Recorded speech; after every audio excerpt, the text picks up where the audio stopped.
il a pris un chien qui était mourant, en fait, qui avait perdu énormément de sang. En fait, il a perfusé à l'eau de Quinton, c'est-à-dire il a envoyé dans les veines donc de l'eau de mer. Hein. Il a prouvé par là qu'en fait la transfusion d'eau de mer pouvait suppléer, voire remplacer la transfusion sanguine.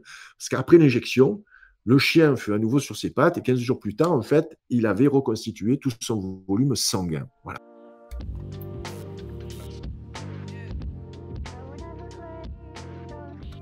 Bonjour à toutes et à tous, on se retrouve pour les rendez-vous de Kate du Média en 442 avec Gilles Lartigot. Bonjour Gilles. Bonjour Kate, on check. Comment vas-tu? C'est la grande forme en ce moment. Ah bah je suis heureuse alors d'apprendre ça. Très bien. Oui. Je rappelle que tu es auteur, conférencier, expert en nutrition. Et pour ce 4e numéro, on va parler de l'eau. Mais avant de commencer, n'oubliez pas de vous abonner à la chaîne YouTube et d'activer la petite cloche. Alors l'eau, cet élément vital qui représente en moyenne 60% du poids de notre corps, qui constitue le premier de nos besoins, il est bien entendu important de la choisir, mais comment? C'est tout le problème. Et vous allez savoir quelle est la meilleure eau à boire en fait pour notre santé, voilà, pour pas tomber malade, pour pas s'intoxiquer. Tu as raison de le dire, en fait, l'eau c'est la vie. Hein. On peut, tu vois, faire un jeûne, on peut passer un certain temps sans manger, hein, jusqu'à 3 semaines voire plus, hein. Mais on ne peut pas survivre plus de quelques jours sans boire. Hein, voilà. Mais c'est important donc, de savoir quelle eau il faut choisir. Alors, on a le choix entre l'eau de ville, l'eau du robinet, hein, et l'eau minérale. Voilà. Tu veux qu'on commence par quelle eau? Par l'eau de ville. L'eau de ville, ça va être l'eau de ville versus Mais, l'eau en bouteille ou l'eau minérale. Alors on y va. exactement. Et vous saurez avant la fin ou vers la fin, de toute façon, de cette capsule, voilà, quelle est la meilleure eau, en tout cas, le conseil que je vous donne. Alors, tu as raison de commencer par l'eau de ville parce que l'eau de ville est consommée par quasiment 80% de la population. Un petit peu d'histoire. Tu sais qu'en fait, tout le réseau d'eau, ça date en fait de l'empereur Napoléon III. Donc c'est en 1853, il a signé en fait un décret qui donne naissance à la Compagnie générale de l'eau. Là, il commençait donc à faire des grands travaux, hein, de canalisation, etc., qui restent encore, certains restent encore actifs aujourd'hui. Hein. Et en fait, pas tout le monde avait de l'eau, hein, dans les années 40, 50, 60. Hein. C'est en 1980 où quasiment tous les foyers ont eu l'eau de ville. De ville, c'est super intéressant parce que ça coûte quasiment rien, tu vois, ça coûte à peu près 2 euros pour boire 1,5 litre tous les jours pendant un an, tu vois, donc ça, c'est un coût très très bas. Mais la problématique, tu l'as compris avec toutes les infos qui arrivent quasiment toutes les semaines, il y a des infos sur des accidents sanitaires causés par l'eau. Je ne sais pas en quelle semaine va être diffusée cette capsule, mais sûrement il y aura des informations sur l'eau. En fait, l'eau, une des problématiques de l'eau de ville, c'est qu'il y a des polluants. Alors les polluants, c'est des polluants chimiques, c'est des résidus de pesticides, des plombs, des résidus médicamenteux. Tout ça, ça s'explique, tu sais, parce que les stations d'épuration, en fait, ne filtrent pas les nanoparticules. Tu vois, les stations d'épuration vont puiser dans les nappes phréatiques ou certaines fois dans les lacs. Elles vont filtrer par étapes, tu vois, les feuilles, tous les, je dirais, plus ou moins fins, en fait, de plus en plus fins, mais elles ne font pas de la nanofiltration.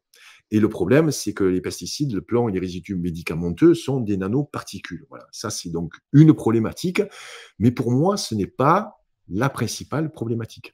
Et pourtant, c'est une problématique dont on parle en ce moment. Ça fait des années déjà qu'on aborde ce sujet, mais c'est encore plus d'actualité. Alors, tout dépend de la région où l'on habite. Effectivement, en France, l'eau potable, l'eau de ville est plus ou moins polluée. Mais là, en ce moment, on parle beaucoup, enfin, les médias parlent beaucoup de la présence des polluants éternels. Ce sont les PFAS. Je pense que tu en as entendu parler. Oui. Et il y a par exemple des régions qui sont plus touchées que d'autres. Alors on a la région PACA, on a la région Auvergne-Rhône-Alpes, et là, tout récemment, on a l'Île-de-France avec le département du Val-de-Marne, où dans plusieurs villes de ce département, on a constaté beaucoup de polluants, une présence très importante de polluants éternels. Ouais, c'est tous les polluants chimiques que je parle dans le livre Hit, hein, qui est sorti, Mm. je te rappelle, il y a 10 ans. Hein, il y a 10 ans, la situation s'est même empirée. Hein. Donc, ce sont des molécules qui ont des demi-vies sur plusieurs centaines d'années. Donc, il faut pas s'en étonner. Aujourd'hui, on trouve ce nom, la PFAS, etc. Peu importe quoi. Voilà, ce sont des polluants et ces polluants, ils vont rester voilà, des centaines d'années. Donc, il va falloir s'en débarrasser. Et je vous donnerai une solution pour vous en débarrasser. Quoi. Voilà. Mais je te dis, c'est pas le principal problème. Voilà. Principal problème pour moi de l'eau de ville, c'est le chlore. La chloration, donc, qui touche à peu près 80% du réseau. Pourtant, on nous dit, bah, le chlore, alors, ça a des avantages. Hein. Le chlore, en fait, c'est un désinfectant. Le chlore, c'est un puissant biocide. C'est-à-dire que ça tue les bactéries, les micro-organismes pathogènes, hein, donc ça pouvait causer avant, tu vois, le choléra, dysenterie, la typhoïde, etc. Donc, c'est un avantage vraiment considérable. Hein. Donc, on a assaini l'eau. Hein. Donc, c'est une protection qui continue, bien entendu, de la station d'épuration jusque dans notre verre. Voilà.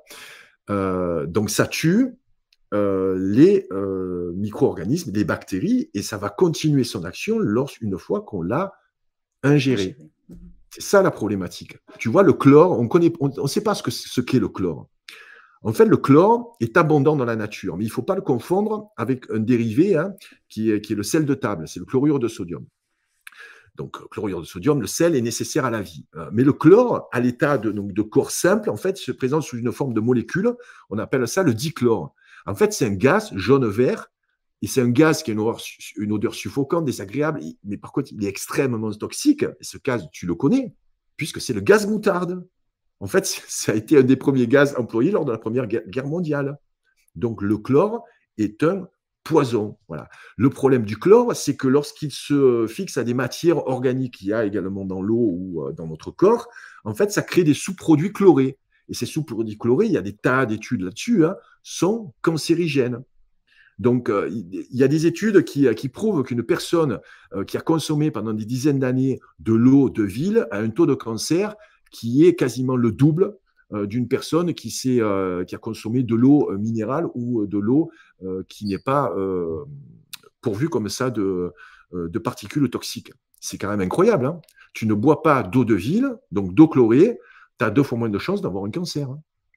Donc, ce que tu es en train de nous dire, c'est que finalement, il ne faut plus boire d'eau de ville.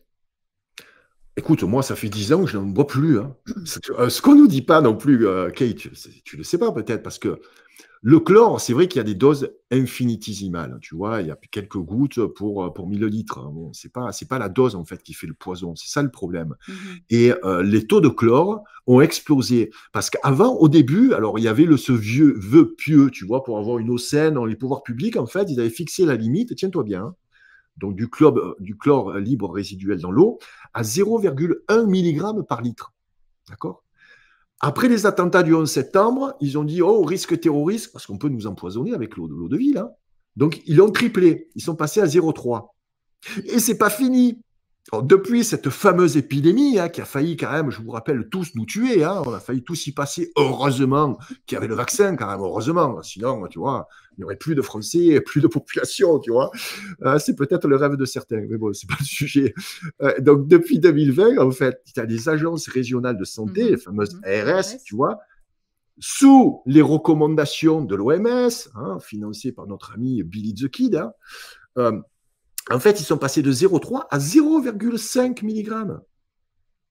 En fait, c'est 5 fois plus important qu'avant 2000, quoi, qu'il y a 20 ans. Donc, ce taux, en fait, il a été multiplié par 5. Et je ne te parle même pas, après, des problèmes des canalisations. Je t'ai dit, ça a été créé à partir de 1850. En principe, il faut les changer au moins tous les 100 ans, tu vois. Donc, c'est des canalisations où il y a des PVC. Aujourd'hui, c'est la moitié de PVC et la moitié de fonte. Voilà. Mais tout ça, c'est des microparticules. Il y en a même qui sont encore en plomb. Tu vois, voilà. Après, tu as de la rouille. Donc, il y a du fer. Ce n'est pas le fer qui est bon pour notre santé. Hein. C'est du fer qu'il faut éviter. Kate, est-ce que tu as vu des photos de canalisation d'eau? Non, je ne pense pas. Non. Bon, ben, je te conseille d'aller voir. Tu verras. Tu te dis, bah, c'est ça l'eau que je bois. Mais l'eau, en plus, elle est stockée, tu vois, dans des bassins pour arriver dans notre verre, si tu veux. En fait, on boit une eau, certes, qui est saine parce qu'elle est débarrassée des virus, mais qui est toxique pour notre corps. Voilà, je pense avoir taillé un costard à l'eau de ville. Oui, Voilà. là, c'est ça. Voilà. Là, c'est Hein. certain. Là, c'est Bon. certain. Et mais du coup, alors, quand on nous vend, alors, on nous vend des solutions pour filtrer cette eau de ville, notamment les petits robinets qu'on ajoute là, les petits filtres qu'on ajoute au robinet. Est-ce que ça sert à quelque chose? Donc moi aujourd'hui, je consomme de l'eau donc de l'eau de ville filtrée. Vous avez des filtres avec des bonbonnes inox, donc soit les Berkey Mhm, mhm. ou d'autres accessoires qui filtrent donc à la maison par je dirais par gravité. Ce sont des filtres donc à charbon actif. Et ensuite vous avez l'osmose inverse, mais là c'est des coûts beaucoup plus onéreux. Vous tapez dans les 1500 2000 euros. Donc moi, je reste sur des coûts vraiment très, très raisonnables avec une gourde à 60 euros et puis des Berkey qui sont dans les 300, 400 euros Oui, là, qui peuvent durer en fait plusieurs années. Tu vois, en fait, c'est un coût infinitésimal. juste pour terminer sur l'eau de ville, parce que tu nous as présenté la filtration par gravité, on nous Oui, parle beaucoup des carafes, la oui, le carafe, filtration, alors, on peut parler d'une marque, du c'est charbon Brita, parce aussi, que du charbon.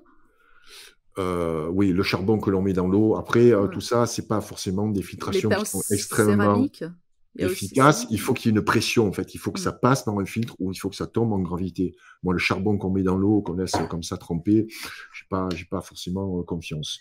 Les cartouches Brita sont efficaces pour lever le chlore, mais c'est pas de la nanofiltration, en fait. C'est souvent une question de coût. Mhm. Donc voilà, renseignez-vous. Moi, j'ai fait dans le Heat Club 4 émissions sur l'eau qui sont très pointues. L'eau, c'est une problématique qu'il faut prendre en compte. Pour moi, c'est une des premières sources de toxicité et d'empoisonnement. Mm. Donc c'est pour ça que j'ai travaillé là-dessus et j'ai choisi vraiment les bonnes solutions pour avoir de l'eau qui est saine. Voilà, en tout cas la plus saine possible.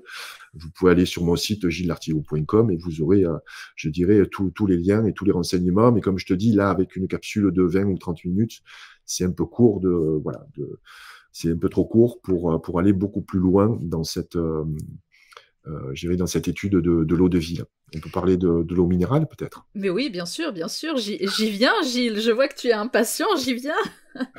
Alors tu dis que c'est un marché en pleine explosion, mais peut-on encore avoir confiance en l'eau en bouteille? En tout cas, après surtout le scandale qu'on a vu avec la marque Nestlé, est-ce qu'on peut toujours faire confiance à cette eau Je minérale? L'eau minérale a l'avantage par rapport à l'eau de ville, elle n'a pas de chlore. Voilà. Après, il faut faire attention sur les eaux fortement minéralisées. Parce que ce qu'on nous a vendu, hein, buvez, éliminez, je ne sais plus quelle marque utilise, c'est Vitel, non? Vivian? Non, Vitel. Bon, peu importe, en tout cas. Il faut que vous compreniez que l'eau que vous avez, donc l'eau minérale, contient des minéraux, mais qui sont des minéraux non organiques. En fait, c'est de la pierre. Et ces minéraux, votre corps ne les synthétise pas, ou de façon vraiment très peu importante. Mais cette pierre, donc ces micro-organismes qu'on appelle donc des minéraux non organiques, contrairement aux minéraux qu'on va trouver dans les légumes, dans les végétaux, en fait, dans tous les végétaux et aussi dans les produits des animaux, en fait, voilà, la viande, les œufs, les produits laitiers, etc. Donc ça, on va pouvoir les assimiler. En fait, les minéraux qui sont dans l'eau ne sont pas assimilés. Et lorsqu'on dit buvez, éliminez, parce qu'au plus vous buvez de l'eau qui est comme ça chargée en minéraux, au plus vous allez aux toilettes. Parce qu'en fait, l'eau, c'est plus important ce qu'elle emporte que ce qu'elle apporte. Donc, c'est important. L'eau est nécessaire à la vie pour réhydrater notre corps, comme tu l'as dit en introduction. Notre corps est composé voilà, à plus de 3/4 d'eau. Mais en tout cas, il ne faut pas prendre cette eau pour les minéraux. Dire oui, mais il y a du calcium dans l'eau. Mais non, mais tu ne synthétises pas le calcium que tu as dans les eaux minérales. Alors, ce que je vous dis là, il n'y a pas de consensus médical. Hein. C'est comme pour la vaccination. Hein. Vous avez les pour et les contre. Hein. Vous avez ceux qui travaillent pour des gros, parce que comme tu l'as dit, c'est quand même, enfin, il faut le dire, depuis 2015, hein, le marché de l'eau minérale a dépassé le marché des sodas. Hein. Donc, c'est des groupes, je ne te dis pas, ils ont du pognon hein, pour financer les études. Hein. Tu as Nestlé Water, tu l'as dit, tu as Danone avec Evian, Volvic, Badois, etc. Tu as Neptune avec Vichy Ceinture, etc. Les Vichy Célène, etc. Voilà, donc évitez les eaux fortement minéralisées. Comment vous pouvez voir qu'une eau est fortement minéralisée? Vous avez sur l'étiquette les résidus à sec. Il faut que le résidu à sec soit le plus faible possible. Voilà, donc vous avez Monroku, vous avez certaines eaux qui sont plutôt vendues dans les commerces bio. Donc renseignez-vous sur les résidus à sec. Si vous avez un résidu à sec, notamment qui dépense les sangs, c'est beaucoup, beaucoup, beaucoup trop important. Et donc, ce sont de la pierre et ça peut créer des calculs rénaux, ça peut créer des désordres en fait au niveau intestinal et surtout ça va vous faire aller aux toilettes. Alors peut-être si vous êtes constipé, c'est bien de boire de l'eau minéralisée. Je dis pas qu'il faut pas en boire, mais c'est pas une eau que tu dois boire, voilà, parce que j'ai suivi les sportifs et j'en suis de plus en plus, notamment l'été, ceux qui boivent 3, 4, voire 5 litres d'eau. Lorsqu'ils boivent de l'eau de ville, 5 litres d'eau de ville, je te dis que les intestins, on n'apprécie pas. Alors, je ne sais pas si c'est aussi une idée reçue qu'on nous dise de changer régulièrement de marque d'eau aussi. Est-ce que c'est pour cette raison aussi? Bon, aucune raison de changer de marque d'eau. Pourquoi tu veux changer de marque d'eau? À part si tu veux dépenser de l'argent. Hein. Je t'ai dit que boire 1,5 litre d'eau de ville ou filtré, bon, après, une fois que tu as acheté les filtres, etc., bien sûr, ça te coûte à peu près 2-3 euros par an. Ça te coûte 100 fois plus cher. Hein. Si tu bois 1,5 litre d'eau minérale, il faut compter 200 euros par an. Hein. Alors, si tu en bois 3 comme moi, minimum, je ne vais pas mettre 400 balles dans de l'eau, que dans de l'eau en plus, avec des comme ça, ces conglomérats qui sont en train de nous empoisonner, parce que Nestlé, ils ne font pas que de l'eau, il ne faut pas déconner. Hein. Et puis, surtout, il y a plein de plastique, tu vois, c'est des polluants. Donc aujourd'hui, en fait, on consomme de l'eau minérale en bouteille, plastique, parce que sinon le verre, c'est trop lourd. Donc voilà, si vous voulez dépenser de l'argent, restez sur de l'eau minérale. Prenez de l'eau minérale faiblement minéralisée, le plus faiblement minéralisée possible. Et sinon, voilà, vous continuez à boire de l'eau de ville et vous choisissez un système de filtration adapté à votre budget pour cleaner votre eau.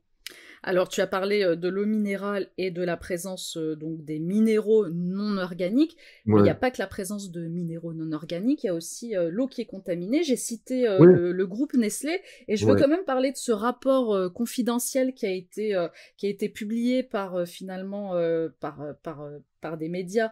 Qui a été mené par l'Agence de sécurité sanitaire de l'alimentation. Alors, dans les eaux des marques donc du groupe Nestlé, Perrier, Épar, Vittel ou Contrex, c'est celles qui sont concernées en tout cas par ce rapport, on a retrouvé des contaminations microbiologiques d'origine fécale et on a retrouvé la présence de PFAS dont on parlait tout à l'heure, des polluants dits éternels.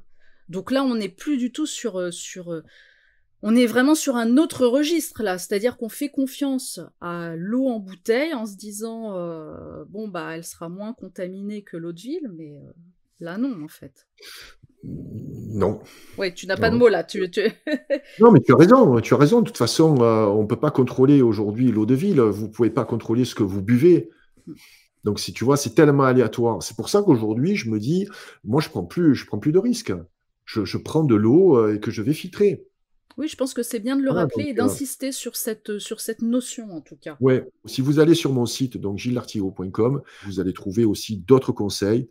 Voilà. Puis vous avez trouvé des choses qui peuvent vous intéresser. Je dirais, n'importe qui aujourd'hui peut avoir accès à de l'eau saine. Il faut juste qu'il ait les bonnes informations. On nous avait vendu, tu vois, l'osmose inverse. Moi, j'ai jamais investi parce que pour moi, c'est beaucoup trop cher. J'ai pas envie de mettre 2000 euros comme ça. J'ai pas les moyens de mettre ça dans la maison. Donc voilà, il faut vraiment être conscient que l'eau de ville, d'ailleurs, on déconseille de donner de l'eau de ville, par exemple, au bébé. Pourquoi on ne donne pas de l'eau de ville au bébé? On préfère donner de l'eau minérale. C'est qu'en fait, il y a cette présence du chlore. Après, les polluants, je suis d'accord avec toi. Moi, je ne fais pas confiance aux industriels, là, tu le sais.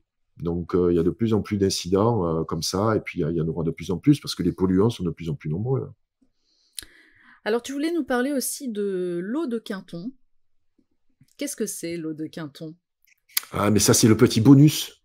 C'est le petit bonus pour terminer cette capsule. En fait, l'eau de Quinton, c'est... faut que je te raconte en fait l'histoire de l'eau de Quinton. Faut que je te raconte l'histoire de René Quinton. Tu sais qui est René Quinton, Kate? Alors, je suis allée regarder et finalement, je connaissais en fait. Mais c'est vrai que, Ah, ouais, finalement, je connaissais. c'est quelqu'un en fait qui a compté hein, dans la, je dirais dans la science, notamment la science en France, hein, puisque c'est un Français, c'est un physiologique et biologiste français. Il est né en 1867, il est mort en 1925.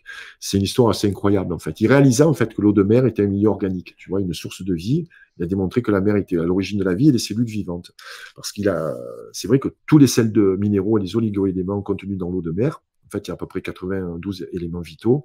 En fait, ces éléments sont présents à une concentration très proche de celle que l'on retrouve dans le plasma humain. C'est pour ça qu'on appelle le plasma Quinton. Alors, Quinton. plasma Quinton Mm. ou eau de Quinton, c'est la même chose. Hein. Donc, voilà. Donc, il faut savoir que les organes ont besoin de minéraux pour fonctionner. Tu vois, si tu n'as pas de minéraux disponibles dans l'alimentation, le corps, en fait, va aller les chercher dans les os et dans les muscles. Donc, ce qui induit, tu vois, une baisse de la vitalité, une santé qui se dégrade. D'où l'intuition de notre René Quinton. Il a dit, est-ce si l'eau de mer pouvait nous soigner? Alors là, il va mener de multiples expériences. Bon, je te cite celle de l'expérience du chien. Alors, c'est assez dur, en fait, à la vérifier. On ne sait pas si c'est une légende, mais bon, je vais quand même vous la raconter. C'est une belle histoire. En fait, il a pris un chien qui était mourant, en fait, qui a perdu énormément de sang. En fait, il a perfusé à l'eau de Quinton, c'est-à-dire il a envoyé dans les veines donc de l'eau de mer. Hein. Il a prouvé par là qu'en fait la transfusion d'eau de mer pouvait suppléer, voire remplacer la transfusion sanguine. Parce qu'après l'injection, le chien fut à nouveau sur ses pattes et 15 jours plus tard, en fait, il avait reconstitué tout son volume sanguin. Voilà. Alors, rapidement, les grandes étapes de René Quinton en 1904, pardon, Mm. il publie un ouvrage qui est resté majeur puisqu'il établit les fondements de la thérapie marine, ça s'appelle l'eau de mer, milieu organique. En 1905, il a créé son propre laboratoire, il stérilise l'eau de mer, et là, il crée le plasma Quinton. Alors, c'est une eau de mer qui est prélevée dans les vortex marins, bien sûr au large de nos côtes bretonnes, hein, entre 10 et 30 mètres de profondeur. C'est microfiltré, ça élimine les polluants, les impuretés et tous les organismes pathogènes.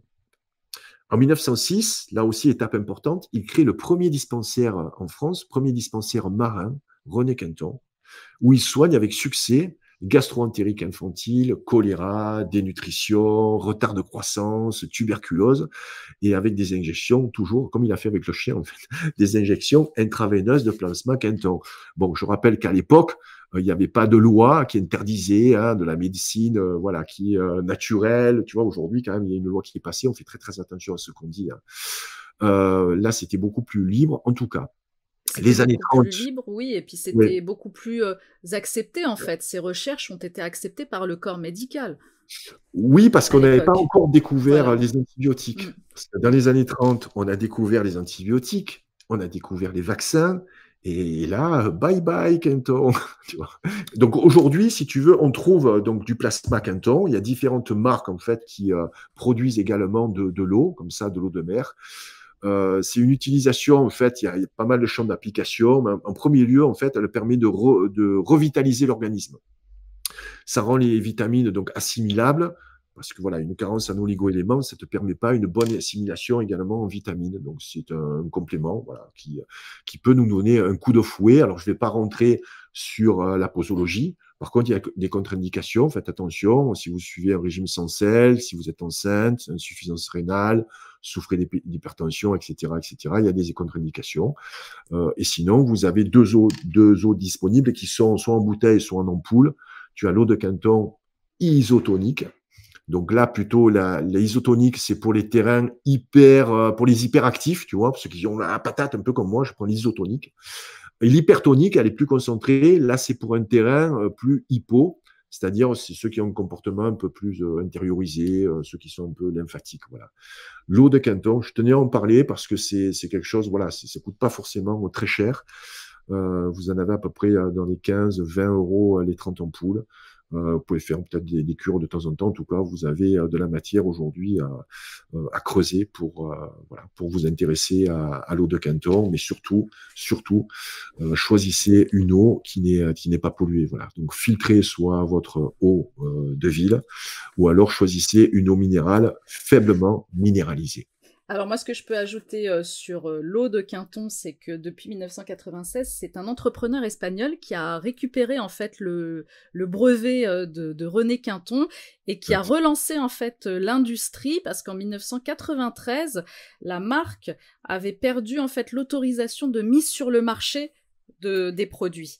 Donc maintenant, il y a une fabrication effectivement en Espagne, dans des laboratoires, et ils vont justement récupérer le plasma, pas seulement au large de la Bretagne, mais aussi au large des îles Canaries, voilà. Et j'avais vu un petit peu qu'on pouvait traiter des maladies comme l'arthrose, des problèmes de peau, de la fatigue, voilà. J'avais regardé ça, mais je connaissais déjà l'eau de Quinton, mais c'est vrai que si on n'est pas habitué, c'est quelque chose qu'on oublie. Donc, je te remercie d'avoir mis en lumière cette eau et René Quinton, voilà, qui a Ouais. disparu Alors, en 1925. ouais, comme le brevet aujourd'hui, je dirais, il est tombé dans le domaine public, il me semble. Donc il y Oui. a d'autres marques en fait qui. Oui, oui, c'est ce que j'ai Voilà, vu. c'est Oui, vrai oui, que bien l'eau de sûr. Quinton, Depuis le gars, 1905. l'espagnol, Mm, voilà, il fait payer la marque. Je pense qu'il fait payer aussi la marque. mm. Donc regardez, je dirais, toutes les marques sont quasiment équivalentes, hein, voilà. Donc, Merci Gilles. Alors, n'hésitez pas à poser vos questions dans les commentaires sous cette vidéo et puis Gilles y répondra la prochaine fois. Et donc, j'ai sélectionné une question qui avait été posée après la vidéo sur les carences liées à notre mode de vie. Il s'agit de Natural Joe. Alors, quid des carences en iode dans une période où cet oligo-élément a quasi disparu des sols cultivés? Qu'est-ce que tu peux répondre? je comprends pas bien la question. En fait, l'iode, tu la trouves donc principalement dans le sel, hein. Donc à moins que cette personne, je dirais, suive un régime sans sel. Mais bon, il faut savoir que l'iode, c'est vrai que c'est indispensable à la synthèse des hormones thyroïdiennes, hein. Donc très important également dans le développement cérébral du fœtus lors de la grossesse. Mais tu l'as dans le sel. Alors bien sûr, le sel non raffiné, hein. Voilà. Donc puis tu l'as dans les poissons, les mollusques, les crustacés. Peut-être que cette personne est végan, peut-être aussi. Là, il les a dans les algues. Donc, il y a même dans le jaune d'œuf et les produits laitiers, hein, tu peux avoir aussi de l'iode. Voilà. Donc, je ne comprends pas cette question. En fait, des déficits en iode. Non, l'iode est encore bien disponible, hein. Ce n'est pas forcément dans les sols qu'on trouve de l'iode, hein. L'iode, c'est les produits marins et c'est sur le sel qui vient de l'eau de mer. Vous avez des sel de Guérande, le sel de Camargue, choisissez du sel gris également. Au moins, il est raffiné. Voilà, au plus, il est intéressant pour notre santé. Merci Gilles. Merci, Kate. Je te dis à très bientôt. À très vite. Salut à tous.